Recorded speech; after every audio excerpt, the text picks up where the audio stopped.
세상에는 다양한 금융상품이 있습니다. 그 중에 우리의 노후를 준비하기 위한 상품, 연금이 있죠. 오늘은 연금을 아주 박살을 내버려서 왜 가입하면 안 되는지를 알려드리려고 합니다. 사람들이 연금에 가입하려는 가장 큰 이유는 소득과 연관이 있습니다. 젊었을 때야 막말로 막노동을 해도 먹고 살 수는 있지만 노후에 몸도 허약해지고 나면 아무 일도 할 수 없기 때문이죠. 그러므로 그런 날이 언젠간 올 것을 대비해 젊었을 때 번 돈의 일부를 저축해 노후를 위해 남겨놓는다는 것이 연금의 기본 논리입니다. 하지만 우리는 연금의 함정에 빠져서 정작 가입자는 손해를 보고 금융회사만 배불리는 결과를 계속 만들어내고 있습니다. 먼저 연금을 고려할 때는 월 납입액이 가장 중요합니다. 젊었을 때 버는 돈이 얼마라고 할 때 그 중에 일부는 생활비로, 또 일부는 대출 상환으로, 또 단기적인 이벤트를 위해 적금 같은 것도 들어야 하고 보험도 가입을 할 겁니다. 그럼 월 급여액에서 아주 일부분만 연금에 투입이 되겠죠? 그 금액을 내 월급의 10%라고 가정을 해보겠습니다. 월급이 200이면 20만원,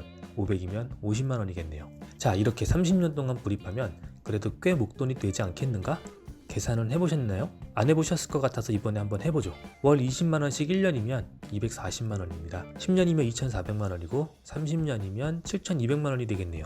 여러분, 아무 소득 없이 7200만원을 쓰는데 몇 년 걸릴 것 같나요? 사람마다 다르기 때문에 굳이 몇 년이라고 계산을 하지 않을 거지만 그다지 오래 쓰지는 못할 겁니다. 그럼 월 50만원씩 하면 되겠네. 여러분, 20대 때 월 50만원씩 연금에 불입할 만큼 많이 버시나요?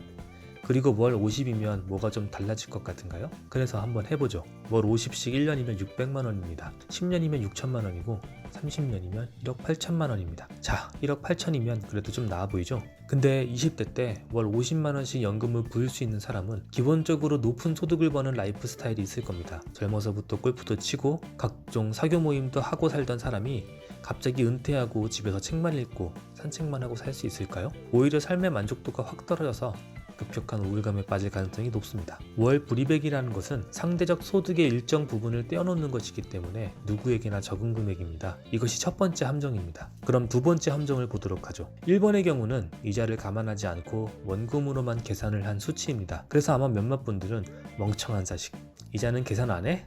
라고 생각하셨을 거예요. 그래서 두 번째 함정에는 이자를 넣어보려고 합니다. 근데 이자를 얼마를 넣어야 할까요? 내 맘대로 넣으면 안 되겠죠? 실제 금리를 반영해 봅시다. 2021년 3월 15일자로 조회하니 가장 높은 적금 금리가 연 1.9%네요. 자, 여러분, 좀 더 딥하게 얘기하면 적금과 예금의 금리 계산법은 다릅니다. 그 차이는 다른 분들의 자료를 보시면 도움이 되실 겁니다. 월 20만원씩 1년이면 240만원이고 여기에 2%의 이자가 있다고 칩시다. 연애 이자가 26,160원이네요. 48,000원 아니냐고요? 적금과 예금은 다른 겁니다. 그냥 여러분 한 달에 친구랑 밥 한 번 안 먹어도 26,160원은 모을걸요? 저걸 이자라고 할 수 있나요? 여러분이 생각하는 원금의 이자는 생각 안 하냐? 라고 했던 그 이자요. 복리라는 게 있다고요? 그래서 준비했죠. 자, 그럼 월 20만원씩 2%의 복리로 30년을 해봅시다. 계산하면 원금은 7,200만원, 이자는 약 2,700만원입니다. 합하면 9,900만원, 대략 1억이라고 칠게요. 월 20만원씩 넣어서 그래도 30년 뒤에 1억을 챙기면 좋은 거 아니냐고 생각하시는 분들이 많을 겁니다. 먼저 여러분, 이 상품이 뭐였죠?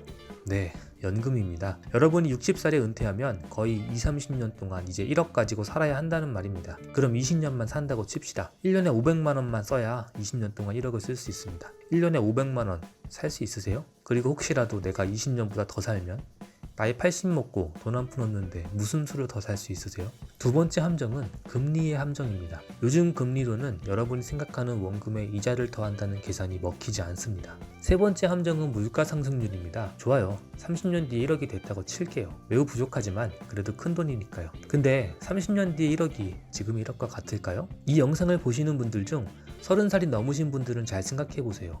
30년 전에 집값이 얼마였는지, 짜장면이 얼마였는지요. 통계청 자료를 토대로 최근 10년간의 평균 물가 상승률을 확인해보니 1.48%라고 하네요. 그럼 앞으로도 그럴 거라고 보장은 못하지만 그래도 이 수치를 넣고 30년 동안 물가가 어떻게 변하는지 알아볼까요? 1.48%라는 뜻은 1억 원이라는 돈이 1년 뒤에 9,852만원의 가치로 줄어든다는 의미입니다. 그렇게 30년을 계산해보면 6,393만 4,032원이라고 나옵니다.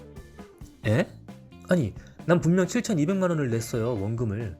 근데 30년 뒤에 1억 원의 가치가 6,400만원이라고? 심지어 1억 원은 원금의 이자까지 합산한 금액입니다. 물가 상승은 화폐 가치를 하락시킵니다. 그래서 단순히 현재 가치로 계산해서 원금 수령액을 예상하시면 안 돼요. 세 번째 함정은 물가 상승률로 인해 실제 화폐 가치는 내가 낸 원금에도 못 미친다라는 결론입니다. 그리고 하나 더, 네 번째 함정을 넣어보죠.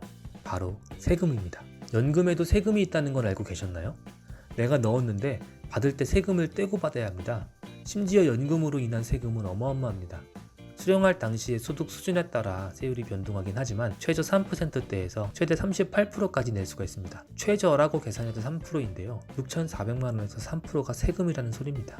무려 192만 원이요. 아니, 내가 벌어서 내가 모은 돈인데 나중에 또 세금으로 떼간다고요? 네, 사실입니다. 심지어 이건 연금을 끝까지 유지해서 진짜 연금으로 수령할 때의 얘기고요. 만약 부득이한 이유로 연금 상품을 중도에 해지할 경우 기타 소득세로 분류되어 무려 22%의 세금을 냅니다. 만약 그 금액이 고액이라면 더 많이 내야 할 수도 있어요. 기타 소득세는 로또 당첨금을 수령할 때 내는 세금 항목과 같습니다. 이런 내가 내 돈으로 차곡차곡 저축을 하다가 사정이 생겨서 해약을 했는데 그걸 로또 당첨된 걸로 취급을 하다니, 이런 가족 같은 경우가 다 있나. 그래서 중도에 해약을 할 경우 무려 원금의 22%에 달하는 세금이 빠집니다. 이런 이유로 보험회사에서는 펀드에 투자가 되고 비과세도 되는 변액보험에 가입을 해라, 이런 소리를 하는데, 그건 반응이 좋으면 나중에 다시 한번 까드리도록 할게요. 지금까지 내용을 정리 한번 해보겠습니다. 하나, 먼저 연금은 어차피 돈을 벌 당시 소득에서 아주 일정 부분만 넣는 것이기 때문에 애초에 금액이 적다. 둘, 거기에 이자를 더해봐야 친구랑 밥 한 번 안 먹는 수준도 못 된다. 셋, 물가 상승률을 감안하면 원금에도 못 미치는 돈을 수령한다. 넷, 거기다가 세금까지 징수한다. 만약 중도 해지 시 국가에서는 로또 당첨금으로 취급한다. 솔직히 그냥 현금을 금고에 보관하고 있으면 여기서 네 번째에 해당하는 항목에서 벗어날 수 있습니다. 그래서 연금은 그냥 일정 현금을 금고에 보관하는 게 더 낫습니다. 오늘의 내용에서는 그럼 노후 준비를 어떻게 해야 되는데 까지의 정답을 알려드리는 게 아니라 그냥 연금을 가입하면 안 되는 이유에 대해서만 다뤘기 때문에 그런 문제까지는 언급하지 않겠습니다. 연금은 그냥 쓰레기예요. 가입하지 마세요. 오늘은 여기까지 하겠습니다. 감사합니다.